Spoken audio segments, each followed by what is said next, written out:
ولید بن عقبہ نے شراب پی کے نماز پڑھائی. آپ ذرا سنیں ذرا, رسیاں پھینکی گئی ہیں, ایسا نہ ہو کہ آپ کو سانپ دکھنا شروع ہو جائے. آپ ذرا غور کرنا شروع کریں, یہاں سے جاگنے کی ضرورت ہے. مرزا جیسے لوگ جو شکار کرتے ہیں نا پبلک کو, وہ اس پبلک کو شکار کرتے ہیں جو یہاں سے جاگے ہوئے نہیں ہوتے. یہاں سے جب بھی سنو فوکس کریں, یہاں سے جاگنے کی ضرورت ہے. ٹھیک ہے, سننا ذرا بات. کہتے ہیں ولید بن عقبہ نے شراب پی کے نماز پڑھائی, اور اس وقت جو ہے وہاں یہ لوگ خلاف ہو گئے. یہ صحیح مسلم میں آتا ہے ولید بن عقبہ نے شراب پی کے نماز پڑھائی. یہ میرے ہاتھ میں صحیح مسلم ہے. صحیح مسلم کی جلد نمبر 4 ہے, صفحہ نمبر 842 ہے, کتاب الحدود ہے. امام بخاری رحمۃ اللہ, امام نووی رحمۃ اللہ علیہ باب قائم کرتے ہیں, باب حد الخمر.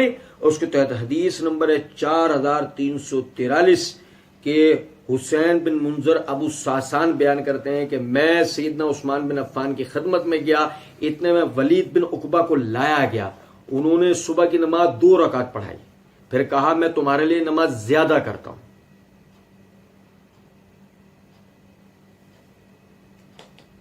یہاں سے جاگنے کی ضرورت ہے. میں تھوڑا دہرا دیتا ہوں. مرزا نے کہا ولید بن عقبہ نے شراب پی کے نماز پڑھائی. سنو ذرا بات کو. حسین بن منظر ابو ساسان بیان کرتے ہیں کہ میں سیدنا عثمان بن عفان کی خدمت میں گیا, اتنے میں ولید بن عقبہ کو لایا گیا. انہوں نے صبح کی نماز 2 رکعت پڑھائی, پھر کہا میں تمہارے لیے نماز زیادہ کرتا ہوں. اس کے خلاف 2 آدمیوں نے گواہی دی. ان میں سے ایک حمران تھے, انہوں نے گواہی دی کہ اس نے شراب پی ہے, اور دوسرے نے گواہی دی کہ اس نے انہیں کیا کرتے دیکھا ہے, الٹی کرتے دیکھا ہے. ٹھیک ہے. سیدنا عثمان نے کہا جب تک شراب نہ پی ہو وہ کیا کیسے کر سکتا ہے, الٹی کیسے کر سکتا ہے. اور کہا اے علی کھڑے ہو کر اس کو کوڑے مارے. اے علی اس کو کھڑے ہو کر ٹھیک ہے کوڑے مارے. اگر سمجھے ذرا بات. سیدنا علی رضی اللہ عنہ نے حسن رضی اللہ تعالیٰ عنہ سے کہا تم اس کو کوڑے مارو. حسن رضی اللہ تعالیٰ نے کہا کوڑے مارنے کی حرارت بھی اسی پر ڈالیے جس کا یہ منصب ہو, جو اس کی ٹھنڈک معصوم کر چکا ہو. سیدنا علی اس پر تھوڑے ناراض ہوئے, اور آپ نے فرمایا اے عبداللہ بن جعفر تم کھڑے ہو کر اس کو کوڑے مارو, تم کھڑے ہو کر اس کو کوڑے مارو. وہ کھڑے ہو کر کوڑے مارنے لگے. سیدنا علی بن ابی طالب رضی اللہ تعالیٰ عنہ گننے لگے. جب 40 پر پہنچے تو فرمایا رک جاؤ. پھر کہا نبی صلی اللہ علیہ وسلم نے 40 کوڑے مارے, اور سیدنا ابو بکر نے بھی 40 کوڑے مارے, اور سیدنا عمر نے 80 کوڑے مارے, اور یہ سب سنت ہے, اور میرے نزدیک پسندیدہ عمل یہ ہے, یعنی 40 کوڑے. یہاں سے جاگے رہتے ہم. سمجھ میں آیا ہمیں کیا ہوا ہے, ہمیں سمجھ میں آیا کیا ہوا ہے. اگر بالفرض ہمیں سمجھ میں آیا تو ہم یہاں سے جاگ رہے تھے, اور اگر ہمیں سمجھ میں نہیں آیا کہ کیا ہوا ہے, اس کا مطلب ہم یہاں سے جاگ رہے نہیں تھے. مرزا نے کہا صحیح مسلم میں آتا ولید بن عقبہ نے شراب پی کے نماز پڑھائی ہے. روایت میں مائکروسکوپ لگا کر بھی دیکھ لو تو کہیں بھی یہ الفاظ آپ کو نہیں ملیں گے. روایت میں مائکروسکوپ لگا کر بھی دیکھ لو تو آپ کو یہ الفاظ کہیں بھی نہیں ملیں گے کہ ولید بن عقبہ نے شراب پی کے نماز پڑھائی ہے. روایت کے الفاظ ہو. مرزا دھوکے باز دجال, اس مرزا نے صحیح مسلم کے نام سے جھوٹ بولا اور مانوی تحریف کی. اس دھوکے باز نے صحیح مسلم کے نام سے جھوٹ بولا. سیدنا عثمان رضی کیا شروع کی اس نے بات, وہ تو ان کے گورنروں کی وجہ سے ہوئی تھی. صحیح مسلم میں آتا ہے شریف ولید بن عقبہ نے شراب پی کے نماز پڑھا دی, جبکہ صحیح مسلم میں ایسے کوئی الفاظ نہیں. الفاظ یہ ہیں انہوں نے صبح کی نماز پڑھی, 2 رکعت پڑھانے کے بعد انہوں نے یعنی اپنی پبلک کو دکھے گا تم چاہو تو میں 2 اور پڑھا سکتا ہوں. اس کے بعد لوگوں نے گواہی دی, ایک نے کہا اس نے شراب پی ہے, دوسرے نے کہا کہ اس نے الٹی کی ہے. کسی نے بھی انہیں شراب پیتے دیکھا ہے؟ کسی نے بھی انہیں شراب پیتے دیکھا ہے؟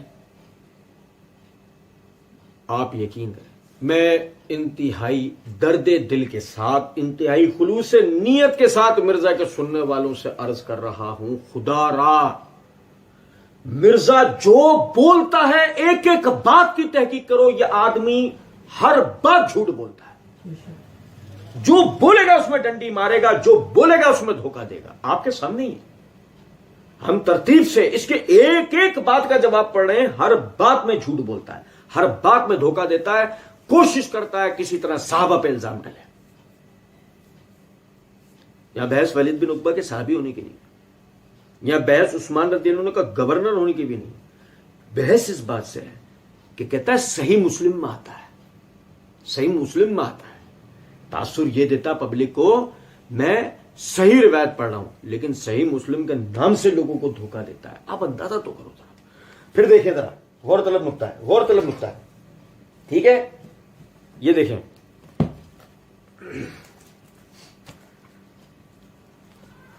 یہ میرے ہاتھ میں صحیح بخاری ہے, توجہ سے کیجیے گا. صحیح بخاری کی جلد نمبر 5 کا صفحہ نمبر 127. امام بخاری رحمۃ اللہ علیہ باب قائم کرتے ہیں کتاب فضائل اصحاب النبی صلی اللہ علیہ وسلم. اس کے تحت باب مناقب عثمان بن عفان ابی عمر القرشی, یہ باب قائم کیا. اس حدیث نمبر ہے 3696. عبید اللہ بن عدی بن خیار نے خبر دی کہ مسور بن مخرمہ اور عبد الرحمن بن اسود بن عبد یغوث نے ان سے کہا کہ تم سیدنا عثمان رضی اللہ عنہ سے ان کے بھائی ولید کے مقدمے میں کیوں گفتگو نہیں کرتے. توجہ کر رہے ہیں, لوگ اس سے بہت ناراض ہیں, لوگ اس سے بہت ناراض ہیں. چنانچہ میں, مسور بن مخرمہ کہتے ہیں کہ میں سیدنا عثمان رضی اللہ عنہ کے پاس گیا, اور جب وہ نماز کے لیے باہر تشریف لایا تو میں نے عرض کیا کہ مجھے آپ سے ایک کام ہے, اور وہ آپ کے ساتھ ایک خیر خواہی ہے. اس پر سیدنا عثمان رضی اللہ عنہ نے فرمایا بھلے آدمی, تم سے میں سمجھتا ہوں, یعنی کہ امام بخاری رحمۃ اللہ نے فرمایا کہ میں سمجھتا ہوں کہ معمر نے کہا میں تجھ سے اللہ کی پناہ چاہتا ہوں. یہ معمر کے الفاظ ہیں. میں واپس ان لوگوں کے پاس آ گیا. اتنے میں سیدنا عثمان رضی اللہ عنہ کا قاصد مجھے بلانے کے لیے آیا. میں جب اس کے ساتھ سیدنا عثمان رضی اللہ عنہ کی خدمت میں حاضر ہوا تو انہوں نے دریافت فرمایا تمہاری خیر خواہی کیا تھی. میں نے عرض کیا اللہ سبحانہ و تعالیٰ نے محمد صلی اللہ علیہ وسلم کو حق کے ساتھ بھیجا اور ان پر کتاب نازل کی. آپ بھی ان لوگوں میں شامل تھے جنہوں نے اللہ اور اس کے رسول کی دعوت کو قبول کیا. آپ نے 2 ہجرتیں کی ہیں. سیدنا نبی اکرم صلی اللہ علیہ وسلم کی صحبت اٹھائی, آپ کے طریقے اور سنت کو دیکھا, آپ کے طریقے اور سنت کو دیکھا. لیکن بات یہ ہے کہ لوگ ولید کی بہت شکایتیں کر رہے ہیں, لوگ ولید کی بہت شکایتیں کر رہے ہیں. سیدنا عثمان رضی اللہ عنہ نے ان سے پوچھا تم نے نبی صلی اللہ علیہ وسلم سے کچھ سنا ہے. میں نے عرض کیا نہیں, لیکن نبی صلی اللہ علیہ وسلم کی احادیث ایک کماری لڑکی تک کو اس کے تمام پردوں کے باوجود پہنچ چکی ہیں, تو مجھے کیوں نہ معلوم ہوتی. اس پر سیدنا عثمان رضی اللہ عنہ نے فرمایا اما بعد, بے شک اللہ تعالیٰ نے محمد صلی اللہ علیہ وسلم کو حق کے ساتھ بھیجا, اور میں اللہ اور اس کے رسول صلی اللہ علیہ وسلم کی دعوت کو قبول کرنے والوں میں سے ہی تھا. نبی اکرم صلی اللہ علیہ وسلم جس دعوت کو لے کر بھیجے گئے تھے میں اس پر پوری طور سے ایمان لایا, اور جیسے کہ تم نے کہا 2 ہجرتیں بھی کیں. میں نبی اکرم صلی اللہ علیہ وسلم کی صحبت میں بھی رہا ہوں, اور آپ صلی اللہ علیہ وسلم سے بیعت بھی کی ہے. اللہ کی قسم میں نے کبھی آپ کے حکم سے سرتابی نہیں کی, اور نہ آپ صلی اللہ علیہ وسلم کے ساتھ کبھی کوئی دھوکہ کیا, یہاں تک کہ اللہ تعالیٰ نے آپ صلی اللہ علیہ وسلم کو وفات دی. اس کے بعد ابو بکر رضی اللہ عنہ کے ساتھ بھی میرا یہی معاملہ رہا, اور سیدنا عمر رضی اللہ عنہ کے ساتھ بھی میرا یہی معاملہ رہا.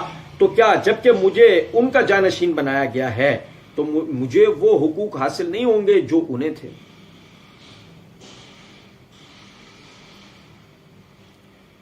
کیا کریں, یہاں سے سنو وہ حقوق کیا تھے. عثمان رضی اللہ تعالیٰ عنہ کیا کہہ رہے ہیں, میں نبی صلی اللہ علیہ وسلم کے ساتھ رہا, میں نے ان کے حکم سے سرتابی نہیں کی, میں نے انہیں کبھی دھوکہ نہیں دیا. میں ابو بکر کے ساتھ رہا, میں نے انہیں ان کے حکم سے کبھی سرتابی نہیں کی, انہیں دھوکہ نہیں دیا. میں عمر کے ساتھ رہا, میں ان کے حکم کی کوئی سرتابی نہیں کی, انہیں دھوکہ نہیں دیا.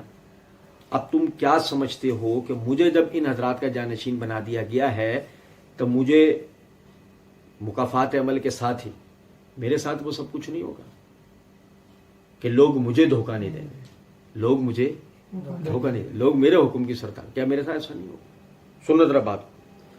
میں نے عرض کیا کیوں نہیں, میں نے عرض کیا کیوں نہیں.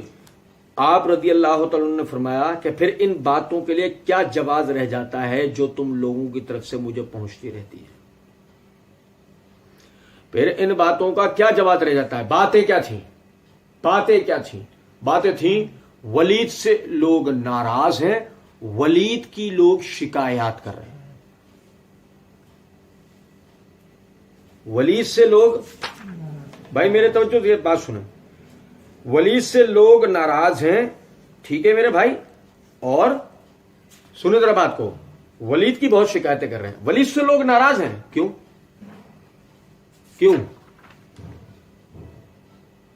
ولید سے لوگ ناراض کیوں ہیں اور ولید کی شکایتیں کیوں کر رہے ہیں؟ روایت میں آتا ہے شراب پی کے نماز پڑھائی تھی، ایسا کوئی ذکر ہے؟ نہیں، ایسا بھی نہیں ہے، ایسی کوئی بات نہیں. صحیح مسلم کی روایت میں بھی ہے کہ انہوں نے اپنے مقتدیوں کی طرف پلٹ کے دیکھا اور کہا میں تمہیں مزید 2 رکعتیں پڑھوں.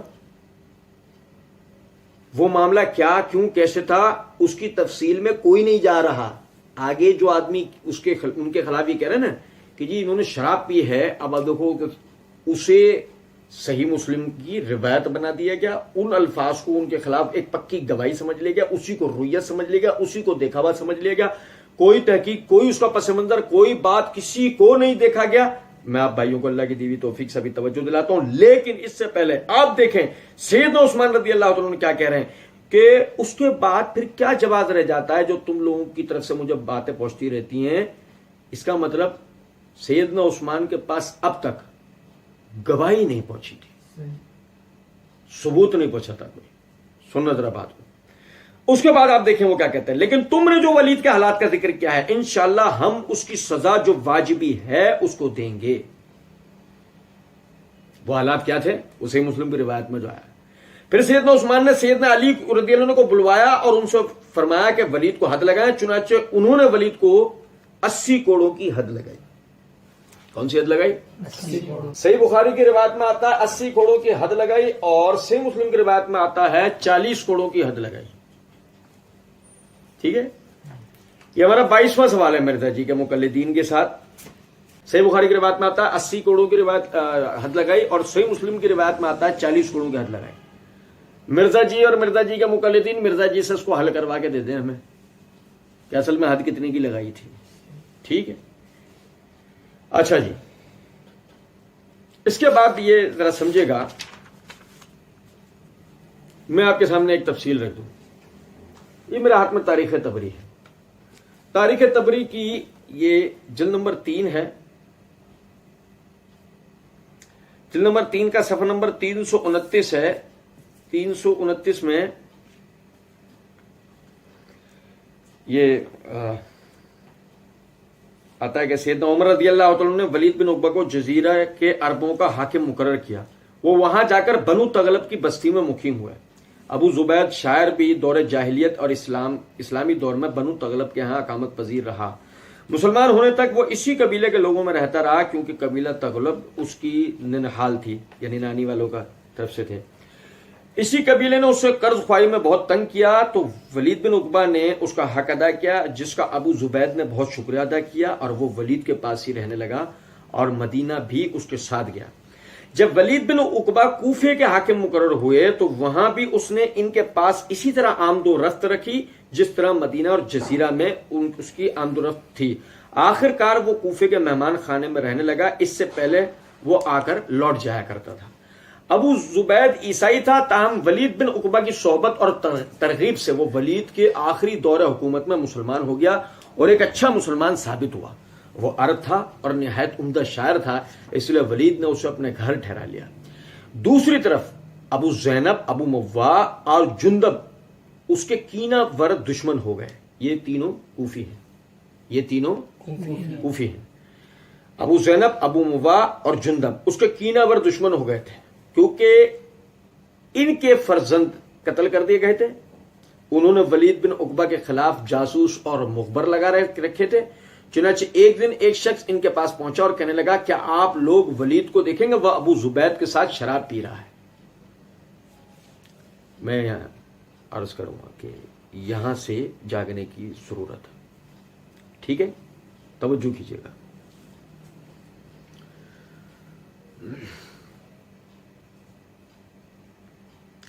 صحابہ اور تابعین تھے عثمان رضی اللہ عنہ کے خلاف شورش کرنے والے، کوئی عبداللہ بن سبا نہیں تھا. وہ وجہ تھی آپ کے گورنروں کی وجہ سے، کیونکہ گورنر ولید بن عقبہ نے شراب پی تھی اور شراب پی کے جو ہے نماز پڑھا دی تھی, لوگ اس وقت خلاف ہو گئے, وہیں سے آپ کے خلاف وہ مینجمنٹ کمزور ہونا شروع ہوئی, فلاں فلاں فلاں, اور بکواس کرتا چلا گیا. سننے والے سنتے چلے گئے. ابو زینب, ابو موا اور جندب تینوں صحابی نہیں, تینوں صحابی نہیں. یہ سنیں ذرا بات کو, ولید بن عقبہ کے خلاف جاسوسی, انہوں نے ان کے پیچھے جاسوس اور مخبر لگا رکھے ہیں ولید بن عقبہ کے خلاف. کیوں؟ کیونکہ بیٹا مار دیا گیا ان کا, انہوں نے بطور سزا ان کے بیٹے کو مار دیا. وہ آگے آئے گی پوری وجہ. آپ لوگ ولید, ایک شخص آتا ہے اور کہتا ہے, جاسوسوں مخبروں میں سے ایک شخص ان تینوں کے بعد آتا ہے اور کہتا ہے آپ لوگ ولید کو جا کے نہیں دیکھ رہے, وہ ابو زبید کے ساتھ شراب پی رہا ہے. یہ بات سن کر وہ بھڑک اٹھے اور ابو زینب, ابو موا اور جندب جا کر کوفے کے لوگوں سے کہنے لگے تم اپنے امیر کا حال دیکھو, ابو زبید اس کا بہترین ساتھی بنا ہوا ہے اور وہ دونوں شراب نوشی میں مشغول ہیں. تینوں نے جا کے پہلے دیکھا نہیں, کیا کرا, پہلے ہی جا کے کوفے میں ڈھنڈورا پیٹا. سمجھ گئے بات کو؟ اب آپ آگے دیکھیں. یہ لوگ اس کے ساتھ روانہ ہوئے. ولید کا گھر رحبہ میں عمارہ بن عقبہ کے ساتھ تھا, اس میں کوئی دروازہ نہیں تھا, اس میں کوئی دروازہ نہیں تھا, اس لیے وہ مسجد کی طرف سے وہاں گھس گئے. ولید بن عقبہ نے جب اچانک انہیں دیکھا تو اس نے کوئی چیز تخت کے نیچے چھپا دی. کسی شخص نے اس کے نیچے ہاتھ ڈال کر اسے نکال لیا تو وہ ایک طباق تھا جس میں انگور کے دانے تھے. اس نے اسے اس لیے چھپایا تھا کہ اسے اس بات پر ندامت تھی کہ لوگ یہ دیکھیں گے کہ طباق میں انگور کے دانوں کے علاوہ کوئی چیز نہیں, اور ہے گورنر. یہ حالت دیکھ کر لوگ گھر سے باہر نکل آئے اور ایک دوسرے کو ملامت کرنے لگے. دوسرے لوگوں نے جب یہ بات سنی تو آ کر انہیں تینوں کو برا بھلا کہنے لگے اور ان پر لعنت بھیجنے لگے کہ ان لوگوں پر اللہ کا غضب نازل ہو. کیا کہہ رہے تھے کہ ولید بن عقبہ کیا کر رہا ہے؟ میرا بھائی, گناہگار اپنے گھروں کے دروازے کھڑکیاں بند رکھتے ہیں گناہ کرنے کے لیے. یا ولید بن عقبہ نے اپنے گھر پر دروازہ تک نہیں لگا رکھا. ایک ایسا گورنر ہے کہ جس کے پاس جب چاہے جس وقت چاہے ایک یعنی کہ رعایا میں سے, عوام میں سے جو شخص آنا چاہے ملنا چاہے آسانی سے ملے. اس پر الزام لگایا کہ وہ کیا کر رہا ہے, شراب پی رہا ہے. لوگوں نے جا کے چھاپا مارا, کیا دیکھا, وہ ایک طباق انہوں نے پلنگ کے نیچے رکھ دیا. لوگوں نے جلدی سے جا کے اسے کھینچا تو اس میں انگور کے دانے تھے.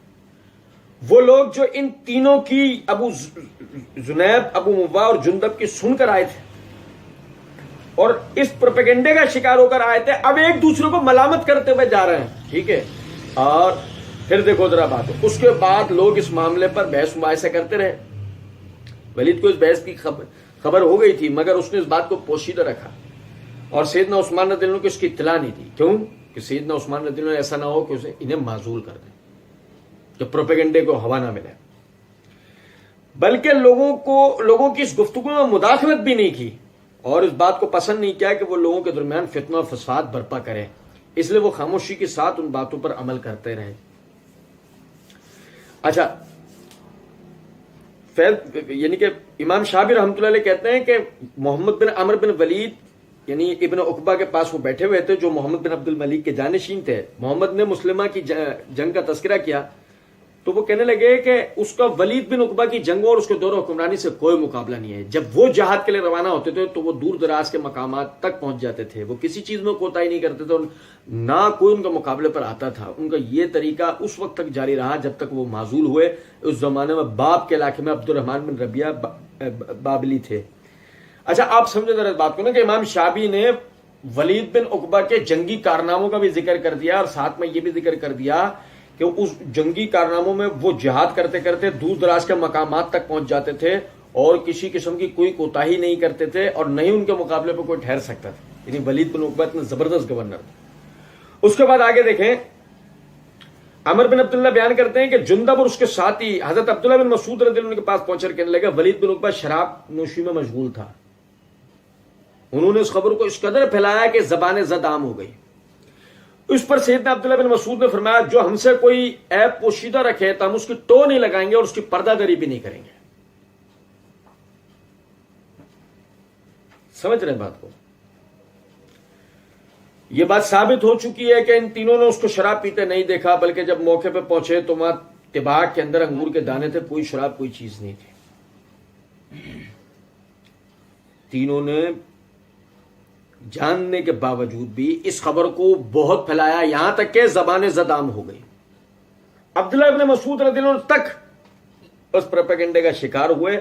اور کیا الفاظ ہیں کہ ہم سے کوئی عیب پوشیدہ رکھے تو ہم اس کی ٹو نہیں لگائیں گے, اس کی جاسوسی نہیں کریں گے اور اس کی پردہ دری بھی نہیں کریں گے, یعنی اس قسم کے آدمی کے عیب کی پردہ دری بھی نہیں کریں گے. یہ سن کر ولید نے عبداللہ بن مسعود رضی اللہ عنہ کو بلوایا. جب وہ آئے تو ولید نے ان کو برا بھلا کہا اور کہا کیا تمہارے جیسا شخص اس بات کو پسند کرتا ہے کہ وہ کینور افراد کو ایسا جواب دے جیسے کہ تم نے جواب دیا ہے؟ میں نے کسی کو چھپا رکھا ہے؟ یہ جواب تو مشتبہ قسم کے آدمی کے لیے دیا جاتا ہے. ولید بن عقبہ نے کہ عبداللہ بن مسعود رضی اللہ عنہ کو کیا کہا ہے, تم وہ کینہ رکھنے والے لوگوں کو اس قسم کا جواب دے رہے ہو کہ جس سے ان کو اور موقع ملے, میرے جیسے آدمی کے بارے میں کہ جی میں نے کچھ چھپا رکھا ہے, مطلب اس قسم کی تو بات اس کے لیے کی جاتی ہے اس پہ کوئی شک و شبہ ہو. آپ کو مجھ پہ کیا شک شبہ ہے؟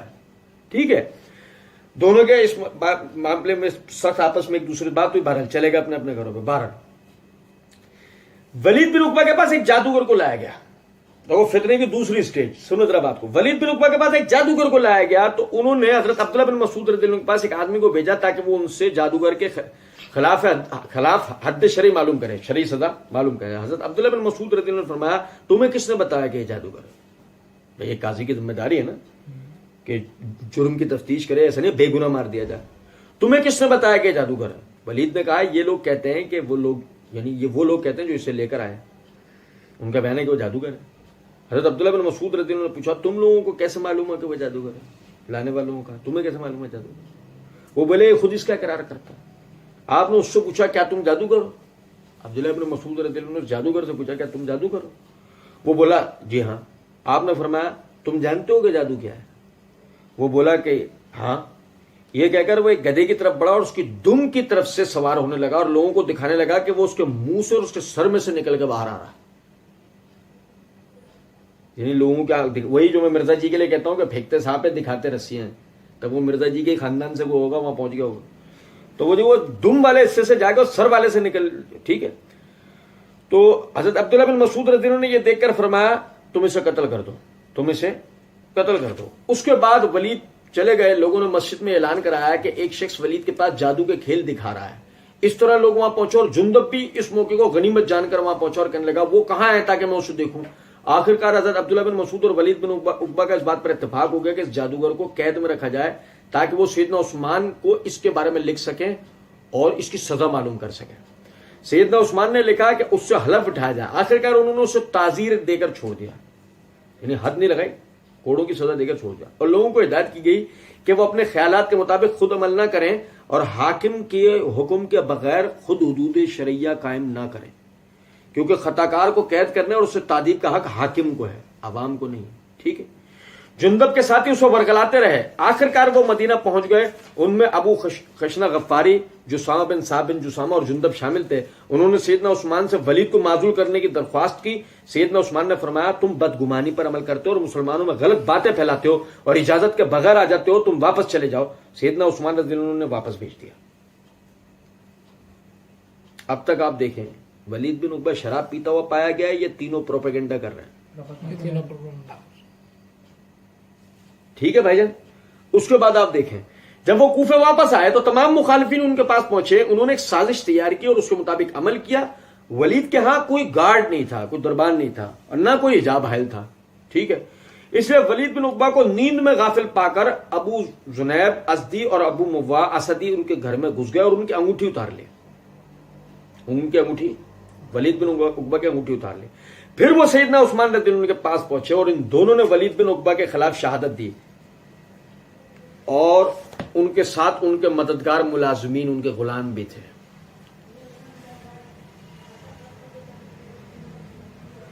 آپ سمجھے ہیں بات ہوئی. ولید بن عقبہ نے لوگوں کو نماز پڑھائی. ولید بن عقبہ نے لوگوں کو نماز پڑھائی اور کہا تم چاہو تو میں تمہارے لیے نماز کو زیادہ کرتا ہوں. یہ ایک الگ مسئلہ ہے. ٹھیک ہے, ان کے خلاف 2 آدمیوں نے گواہی دی. ٹھیک ہے, ان میں سے ایک حمران تھے, انہوں نے گواہی دی کہ اس نے شراب پی ہے. یہ ہے وہ واقعہ. اور دوسرے نے کہا کیا کی الٹی. سنو ذرا بات کو. راوی نے یہاں پر نماز پڑھانا الگ اور شراب پینا الگ، دو باتوں کو اکٹھا بیان کیا ہے. راوی نے دو باتوں کو اکٹھا بیان کر دیا ہے، صبح کی نماز زیادہ پڑھانے کی بات اور ان پہ جو شراب پینے کا الزام لگا وہ اس ایک ساتھ، یعنی کہ دو اعتراضات کو ایک ساتھ بیان کیا ہے. مرزا جی جیسے مکار نے اس کو ایک جملہ بنا کے کہا ہے کہ ولید بن عقبہ نے شراب پی کے نماز پڑھائی. آئی سمجھ میں بات یا نہیں؟ اسی لیے میں نے پس منظر پورا بھائیوں کے سامنے رکھا ہے. اور صبح آگے دیکھو، سیدنا عثمان نے ولید بن عقبہ کو بلوایا. جب وہ آئے اور شہادتیں لی گئیں تو اس کے بعد سیدنا عثمان نے کوفے کا حاکم سعید بن عاص کو مقرر کیا اور بولے اے امیر المومنین، یہ دونوں مخالف دشمن ہیں. آپ نے فرمایا تمہیں اس بات کو کوئی نقصان نہیں پہنچے گا، ہم اس کے مطابق عمل کرتے ہیں جو ہمارے سامنے پیش کیا جاتا ہے. جو ظلم کرے گا اللہ اس سے انتقام لے گا، جو مظلوم ہوگا اللہ اس کو جزائے خیر دے گا. یعنی آپ کو توجہ کیا دلائی گئی ہے؟ یہ حسد رکھتے ہیں ان سے، ولید بن عقبہ سے. عثمان رضی اللہ عنہ نے جواب میں کیا کہا؟ ہم اس کے مطابق عمل کرتے ہیں جو ہمارے سامنے پیش کیا جاتا ہے. یعنی کہ عدالت میں جو ظاہر گواہی آئی ہے عدالت تو اس کے مطابق فیصلہ کرے گی نا.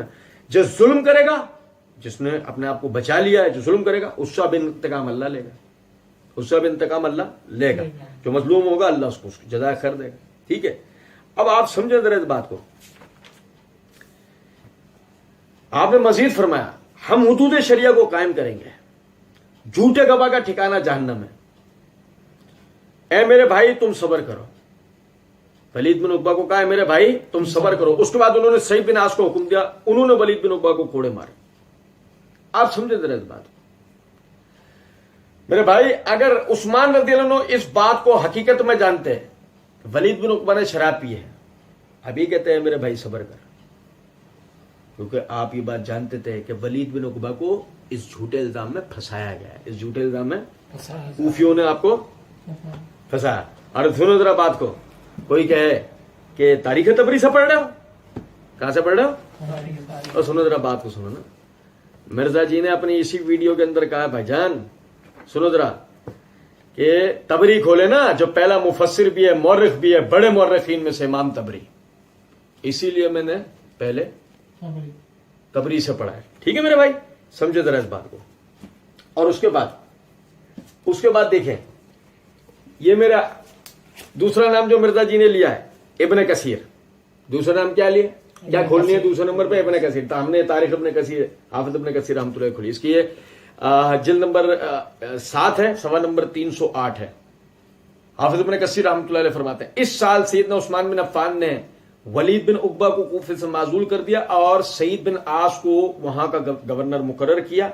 اور ان کی معزولی کا سبب یہ تھا کہ انہوں نے اہل کوفہ کو صبح کی نماز 4 رکعت پڑھا دی، پھر مڑ کر کہا تم کو زیادہ پڑھا دوں. ایک شخص نے کہا ہم آپ کی وجہ سے آج تک زیادت میں ہیں. پھر ایک جماعت ان کے خلاف ہو گئی. کہتے ہیں کہ ان کے اور آپ کے درمیان عداوت تھی، حسد تھی. انہوں نے حضرت عثمان کے پاس آپ کی شکایت کر دی اور ان کے بعض آدمیوں نے آپ کے خلاف شراب نوشی کی گواہی دی. اور دوسرے شخص نے گواہی دی کہ انہوں نے ان کو شراب کی الٹی کرتے دیکھا ہے. حضرت عثمان نے آپ کو کوڑے مارنے کا حکم دیا. ٹھیک ہے، اب سمجھے ذرا اس بات کو نا. حافظ ابن کثیر رحمۃ اللہ علیہ نے بھی دیکھو کیا کہا ہے کہ صبح کی نماز پڑھائی 4 رکعت، اکار میں اور پڑھا دوں تمہیں. اور یعنی کہ کوفی جو کہ ہر فتنے کو جلدی قبول کرنے والے اور سب سے زیادہ یعنی فتنہ گر، اور انہوں نے جو ہے وہ ان کے خلاف ایک شورش برپا کر دی. اور مزید بھی اس کی تفصیلات ہیں، میں نے تو صرف مختصراً آپ کے سامنے 2 باتیں رکھی ہیں. عرض کرنے کا مطلب ہے مرزا کذاب، مرزا دھوکے باز بدبخت آدمی یہ ولید بن عقبہ پہ شراب نوشی کا الزام لگاتا ہے. ٹھیک ہے، جب اور کہتا ہے یہ صحیح مسلم میں آتا ہے، جبکہ صحیح مسلم میں 2 اعتراض الگ الگ ہیں اور وہ دونوں بھی اعتراض ہیں. نماز پڑھانے والے مسئلے کا ہم انکار نہیں کر رہے، وہ انہوں نے کہا کیوں کہا وہ جانتے ہیں، ہمارے علم میں نہیں. لیکن شراب نوشی کا تو ان کے اوپر پکا ٹھوک بجا کے ان کے اوپر الزام ہے. مرزا نے اس کو بالجزم کہا ہے کہ انہوں نے ایسا کیا.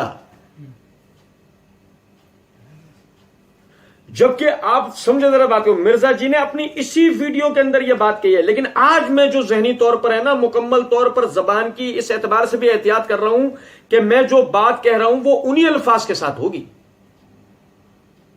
بھائی میرے، کیا یہ انہی الفاظ کے ساتھ ہے؟ بہت بڑا دھوکے باز آدمی ہے.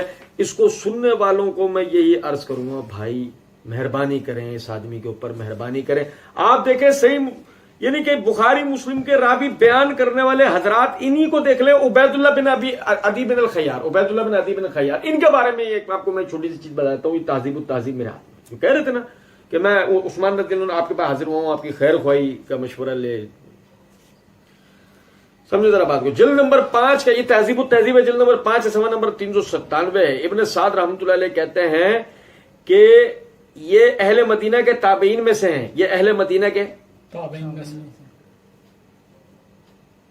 وہ مات بالمدینہ فی خلافت ولید بن عبد الملک، اور ولید بن عبد الملک کی خلافت کے ایام میں مدینہ میں ان کا انتقال ہوا. مرزا جی کے مقلدین سے عرض کروں گا، ایک مؤدبانہ، عبید اللہ بن عدی بن خیار کوفے نہیں گئے، ان کے سامنے یہ سارے معاملات نہیں ہوئے. کوفے سے جو لوگ آ رہے ہیں، عبید اللہ بن عدی بن خیار وہی خبریں بتا رہے ہیں. کچھ بات آ رہی ہے سمجھ میں؟ اس کا مطلب کیا ہوا؟ یہ ایک پروپیگنڈا تھا. یہ کیا تھا؟ یہ ایک پروپیگنڈا تھا. جیسے کہ پہلے بھی میں کئی دفعہ بھائیوں سے عرض کر چکا ہوں کہ پروپیگنڈے کا معاملہ بڑا خطرناک ہوتا ہے. اور رہ گئی بات یہ کہ جی سیدنا عثمان نے گواہیوں کے بعد بھی آپ نے ان پہ حد تو قائم کی نا. سیدنا علی سے کوڑے لگوائے، سیدنا سعید بن عاص سے کوڑے لگوائے. میں مرزا جی کے فیوریٹ، بلکہ یوں کہا جائے نا روحانی باپ، مرزا جی نے جسے کہہ دیا تھا نا، مرزا جی نے جیسے کہہ دیا تھا کفایت اللہ سنابلی اور صلاح الدین یوسف، یہ دونوں باپ بیٹے ہیں، وہ ان کا روحانی باپ ہے. یہ مرزا جی کا روحانی باپ مودودی صاحب. بہت سارے ابا جی ہیں ان کے روحانی، تو اسحاق بھی ہے، یہ اس کا ذکر کر رہی ہیں بہرحال، اور وہ بھی ہے. اے اللہ میں تیرے بندوں کے تیرے سیدھے رستے پہ بیٹھوں گا، تیرے بندوں کو سامنے سے، پیچھے سے، دائیں سے، بائیں سے، اوپر سے بہکاؤں. وہ بھی ہیں. سنیں ذرا بات کو، یہ مودودی صاحب کی تفہیم القرآن ہے.